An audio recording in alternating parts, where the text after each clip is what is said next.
ডাকসু নির্বাচনে মনোনয়ন জমার শেষ দিনে উৎসব মুখর ক্যাম্পাস। লড়াইয়ের কেন্দ্রে ছাত্রদল ও শিবির, আলোচনায় স্বতন্ত্র প্রার্থীরাও, মোট প্রার্থী 509।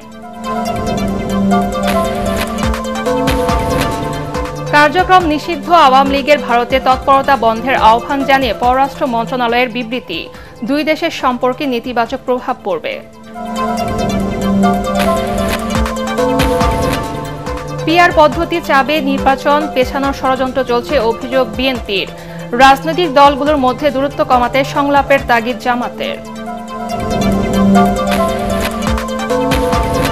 পুলিশের হুমকিতে জুলাই গণ অভ্যুত্থানে গুলিবিদ্ধদের দুর্ঘটনায় আহত দেখানো হয় চিকিৎসকের জবানবন্দি। কিছুদিনের মধ্যে ট্রাইব্যুনালে সাক্ষ্য দেবেন সাবেক আইজিপি মামুন। দক্ষ ও কর্মক্ষম মানব সম্পদ গড়ে তুলতে না পারলে জাতীয় উন্নয়ন সম্ভব নয় বলেন প্রধান উপদেষ্টা।